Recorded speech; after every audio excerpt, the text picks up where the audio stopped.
guys, how's it going? So it's been forever, you guys. I hope you guys remember me. I'm sorry, I was just dead.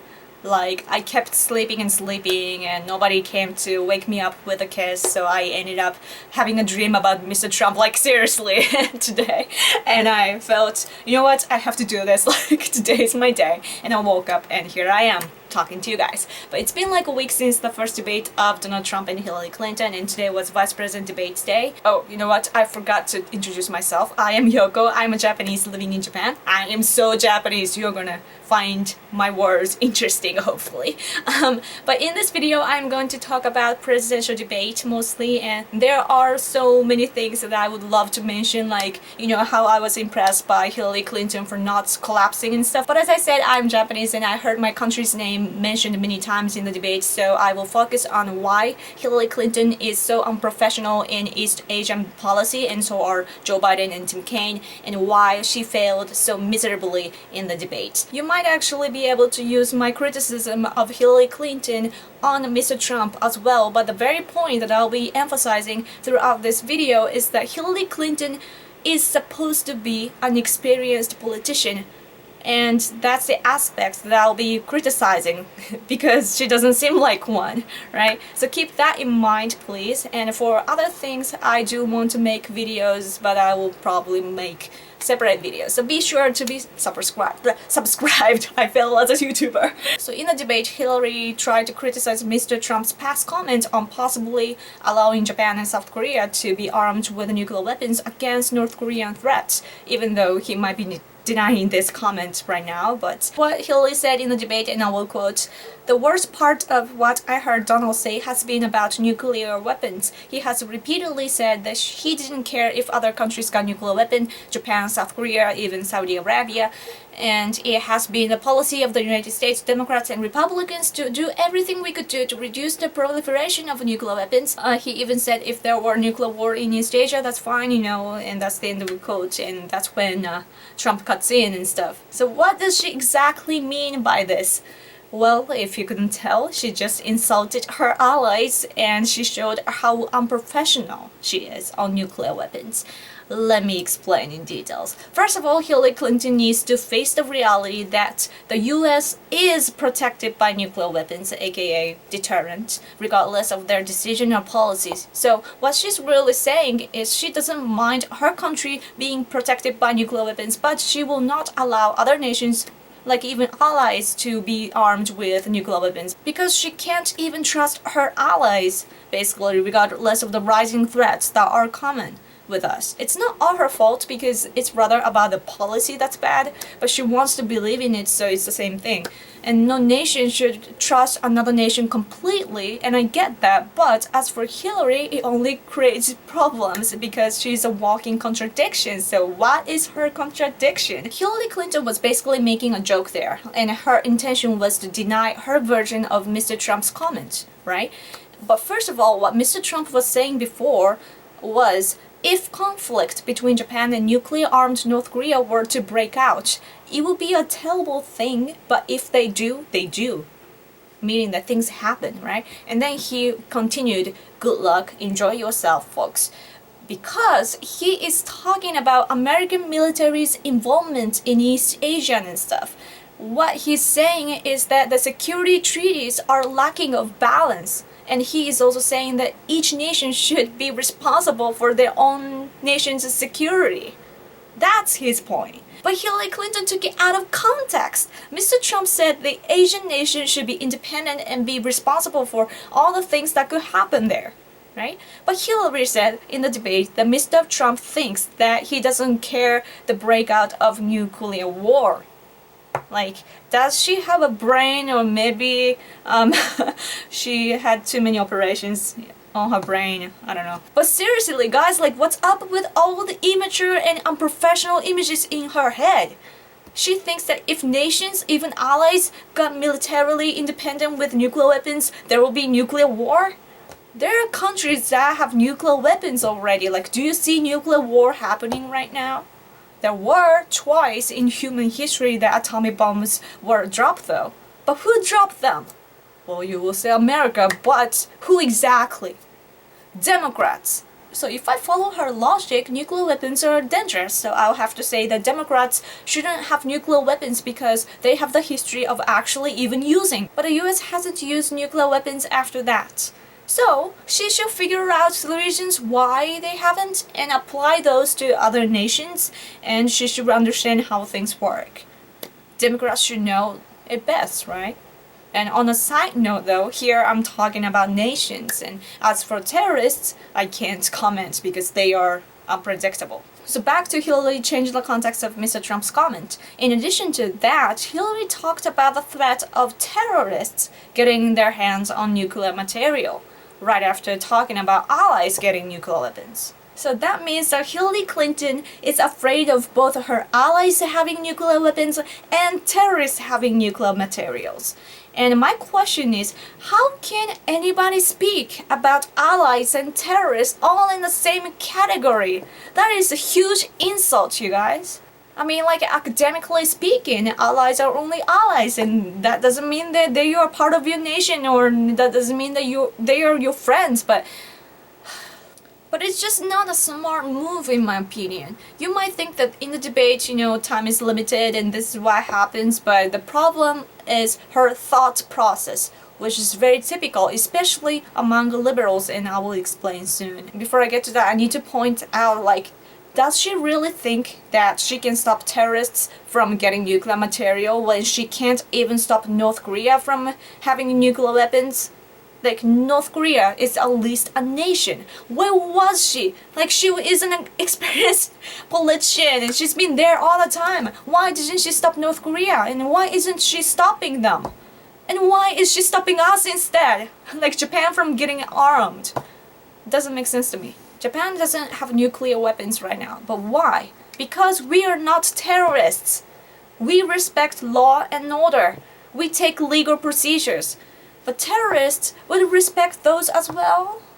No, they will do whatever it takes to get those. And I'm not saying that all her efforts are a waste, but I just find it so stupid of her to put allies and terrorists that have different characteristics into one basket. Mr. Trump's idea was actually clever in my opinion, because terrorists wouldn't listen to you, so they will be only suppressed by equal or stronger military force, I think. And if she is that scared of nuclear material, by the way, why did she sell the massive amount of uranium of the United States to Russia, like Mike Pence pointed out?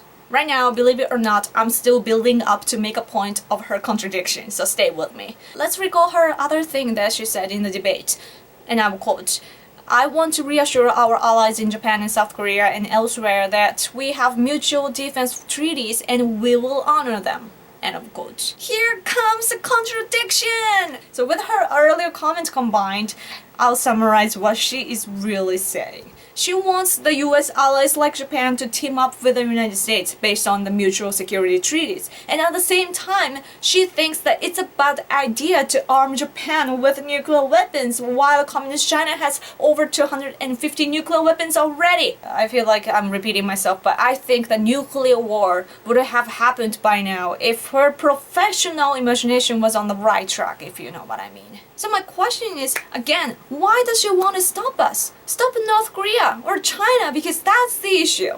What is the solution to those apparent problems that those countries are causing? Because I thought that we were talking about the solutions, The security treaties are the solutions.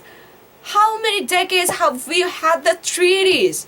Treaties don't work enough, and that's why North Korea and Communist China became problems in East Asia. When their threats came into the side, we already had the treaties. So what is she talking about? Or is she saying that Obama administration is not doing the job based on the treaties? Or I don't know what she's saying. And in East Asia, are we really concerned about nuclear war, or are we concerned about the rising power and control of those countries or terrorists by them having nuclear weapons? Are we really concerned about nuclear war, or are we concerned about diplomacy and economy? Because now even North Korea will have something to threaten you with.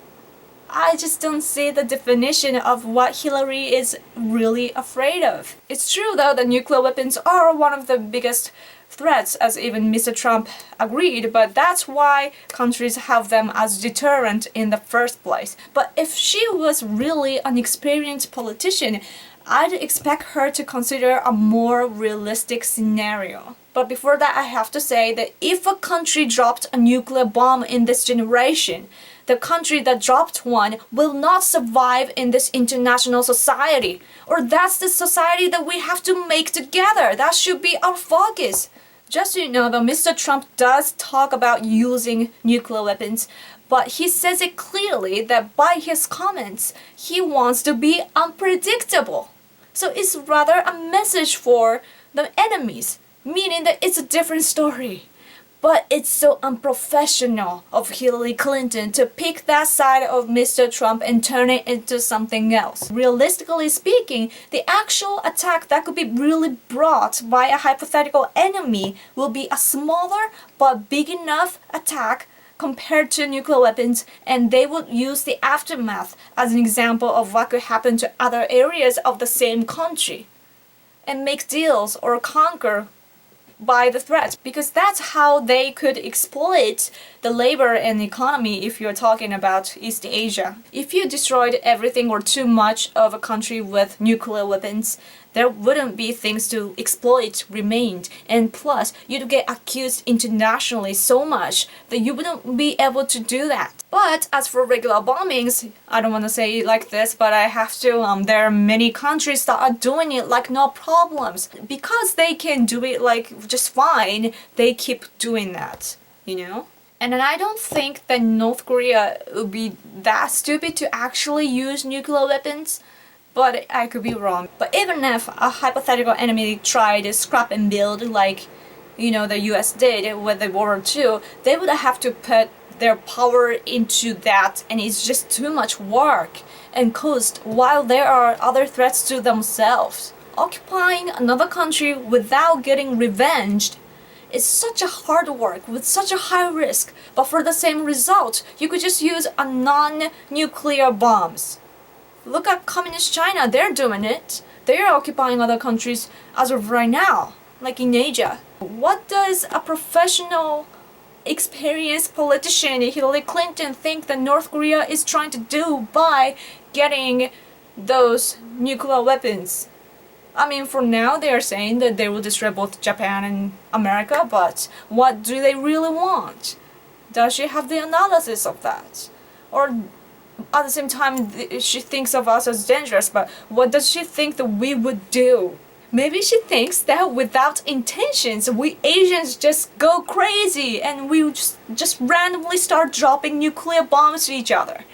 Maybe that's the idea. You know everything costs. War costs a lot. Yet in every war, countries want something so badly. That's why they go desperate. So it's really strange to me that Hillary Clinton bashes the tool, which is nuclear weapons, and not the reason of why countries want to fight each other. Is she lacking in diplomacy or something? Or she is so busy bashing Mr. Trump that she doesn't show any solution by her own. Did you notice that? She doesn't even seem to understand what her enemies want and what they would do. Like I said just now, there is no way that you can build strategy while you don't know your enemies well. By the way, just so you know, Japanese politicians pretend as if we don't want nuclear weapons, but trust me, conservatives want it. So Hillary Clinton doesn't want us to have nuclear weapons. Why? She's liberal, or Wilsonian, or a globalist, whatever you may call it, that kind of people who get deceived by communists very, very easily, historically. I will explain what I mean by using the comments of Vice President Joe Biden, because he thinks just like her too. Vice President Joe Biden joined Hillary Clinton's rally in Pennsylvania in August and made a speech for her. And during that speech, he tried to humiliate Mr. Trump's nuclear weapons comment, you guys remember? And in the middle of that, he said, "We wrote Japan's constitution so that Japan could not be nuclear power. Thanks!" And Hillary Clinton was nodding behind him like this and laughed when he said, "Where was Trump in school?" And but the Japanese conservatives, including myself, laughed too at Joe Biden because it's the vice president who made such a comment. It contradicts the past of the US policy, like the press code and war guilt information program in Japan, and also their long-standing policy. And I think that it's been also avoided for politicians to make a comment like that because whatever you learn in school, it's internationally illegal to do that kind of stuff during occupation. And part of me got real furious too, but I will make a separate video on this so you guys know what I mean. But for now, I will just say that what he thought was funny is not funny at all for both Japan and the US. And if you're curious, maybe you can just Google and look up, Joe Biden's comment getting viral in Japan, or his remark getting attention or something like that. But yeah, Biden is living in the past and wants to keep us Japan down militarily, and it's just so weird. Like, why do Hillary and Vice President Biden can think of Japan as something dangerous today? Like, do Hillary and Biden really think that Japan could expand our military power with our current economy level, increasing number of elder people, meaning more and more costs to support them, and also decreasing number of newborn babies? I mean, at least we have technology, so you should be ready for all kinds of scenarios, or once we have nuclear weapons, you can't take them away, or you never know what happens between our countries and stuff. But politicians are the ones that always need to work things out for healthy diplomacy. So I'm like, do your freaking job, right? But their way of thinking is just so not professional or practical, especially with given circumstances. And plus they insult us. Now I will show you why they can't fully trust Japan or doesn't want to rely on Japan still today. And that is because, as I said earlier, they are liberals, unlike Mr. Trump. I'm pretty sure that they don't even know why Japan and the US fought with each other. The truth is different from the textbooks you have in school, It's unbelievable that even after the truth came out officially, those liberals are still cherishing the communist agenda. I don't want you guys to get the wrong idea though, like, I want America to have their own proud history as a nation, of course, but also American people need to realize that American conservatives like Herbert Hoover, Robert Taft, or Hamilton Fish, they were actually fighting against liberals and communists at that time on the policy of how to handle Japan, which was if Japan should be strong or Japan should be weak. Before the World War II, the conservatives in the United States wanted Japan to be strong in order to maintain the peace in Asia and thus to keep the US out of being militarily involved in Asia.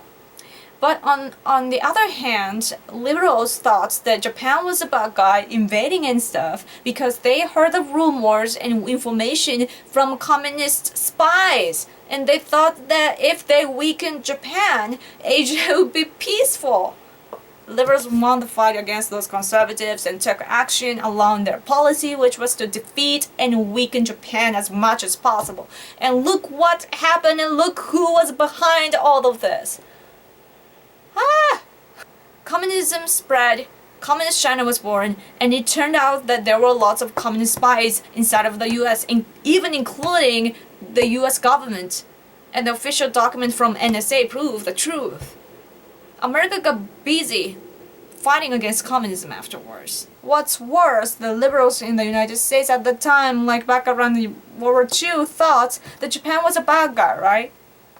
So they disarmed us and then realized that the real enemy was communist. So then they decided to arm us again, and that's the former version of our current Japanese self-defense force. So on Asia, the conservatives were right. Liberals were wrong. That's a hidden American history. China is running a negative campaign still against Japan in the United States right now, but they were doing the exact same thing before the World War II, as I might have told you many times before in other videos. But they trick globalist politicians, organization, they know how, because they've been doing that, and they have learned that it works, and they are repeating history, really. And stupid liberals like Hillary Clinton never seems to learn, and that's why they are happily used. Or, even if they did learn, I don't think they could let go of their money, which includes investment, bribes, deals with Communist China, whatsoever, and thus they are threatening their own country by themselves. It's really sickening how Hillary Clinton can laugh at Biden's comments on nuclear weapons, or how she can have a Japan containment kind of way of thinking. Like, how could Democrats laugh as if we are still in the World War II, yet expects us Japanese people to cooperate with them? Like, just to remind you, the enemies of North Korea and China is the US. Japan just comes along on their strategy geographically, or because we are a great ally of yours. Ironically, Biden made that comment on the day that our emperor announced over the radio that we need to stop fighting in 1945. But yeah, anyway, these are the backgrounds of why Hillary can't trust or rely on Japan. And even though I am aware that even conservatives in the United States nowadays are not aware of this side of history, it doesn't change the fact that she is this low.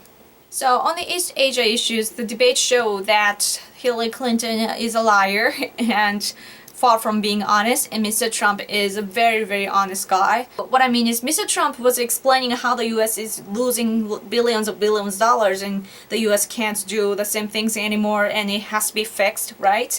But to oppose to that idea, Hillary was talking about the mutual security treaties as if everything was just fine. Hillary Clinton needs to face the facts that even under Obama administration, there was a defense budget cut, and thus rebalancing policy was announced and is taking place, and therefore Japan was forced to revise our security system. And that's why our Prime Minister Abe went to the American Congress to make a speech in April in advance of passing the security bill in summer last year.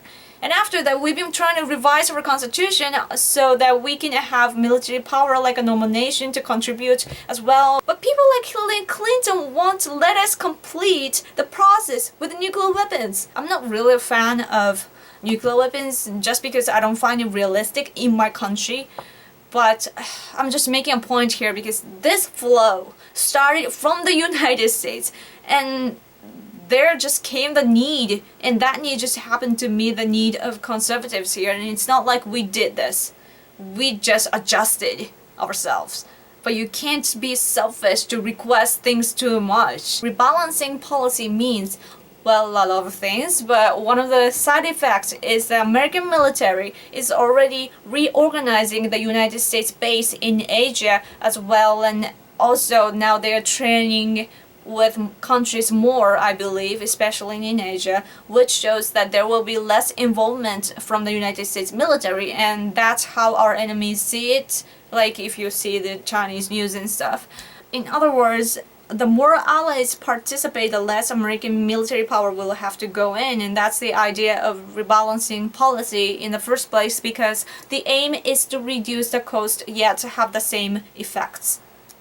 But the problem is both the reduction of proliferation of nuclear weapons and rebalancing policy are contradicting with each other, in my opinion. So Hillary Clinton needs to show which way she's going and what her strategy is in East Asia. Mr. Trump will try to keep the current order by getting more budget from the allies and having allies taking the equal risks as the United States. But what about Hillary Clinton's plan? Like, Hillary, do you want us to be armed or do you not want us to be armed? Because somebody has to protect Japan and Asia. It's either your country or mine.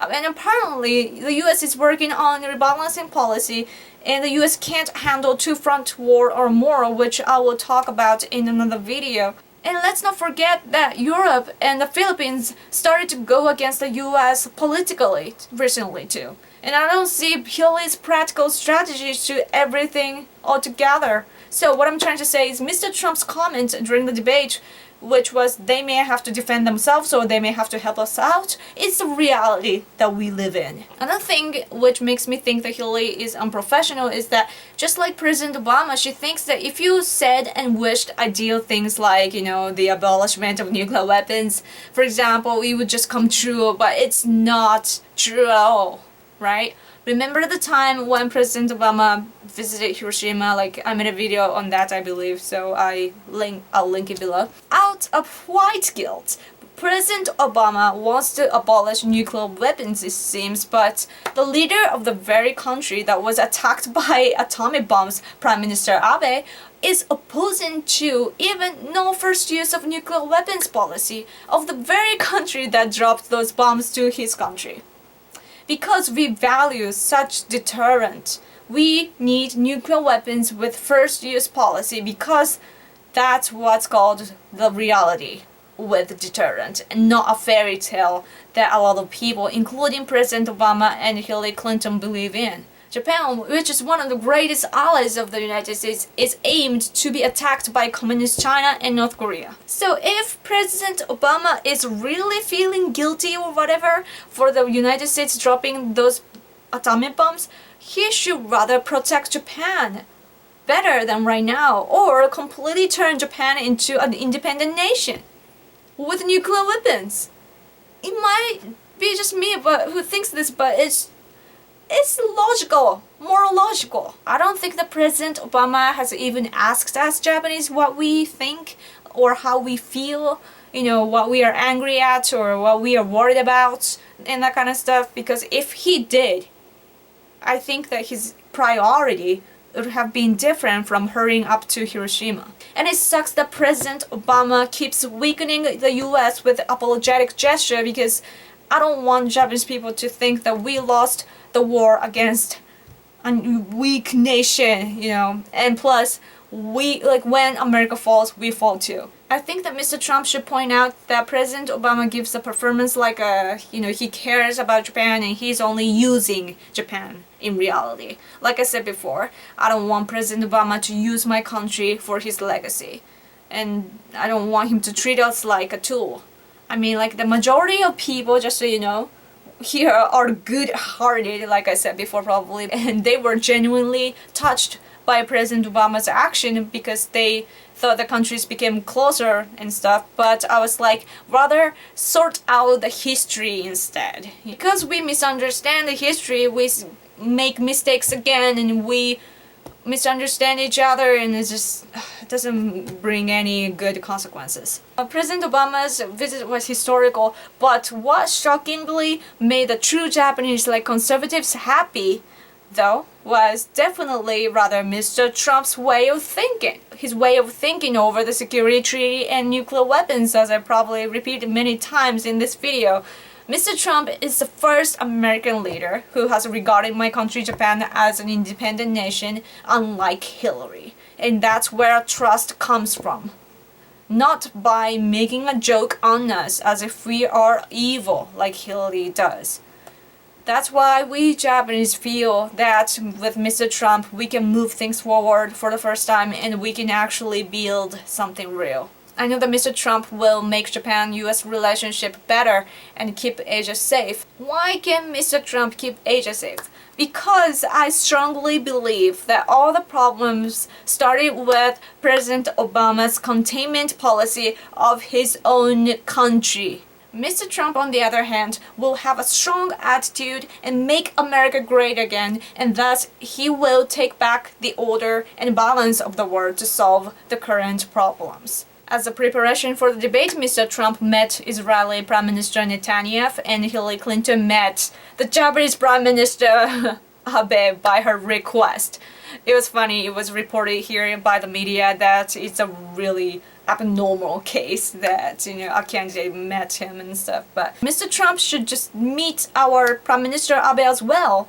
That's what I think. I mean, it could be me too, but it doesn't have as much impact, But yeah, that's what I personally think. At least he could talk to him over the phone or something, because, so that it won't be only Hillary who is familiar with what our Prime Minister is thinking and what he has to say. And Mr. Trump is talking about the security treaty, and if he talks to our Prime Minister in advance, I think that he will hear more realistic problems and stuff, and that will probably bring strong points in debate. And I really, really want him to do that. I can't believe how long I've been sitting here, and you guys are awesome for sticking to the end. Thank you so much for watching, guys. It means so much to me. It means so much to the people here. Just so you know, you are doing more than you think you are. But yeah, we have only like a month left. So if I can be any of your help, like for Trump campaign, let me know. Alright, like if there's anything that you want me to do,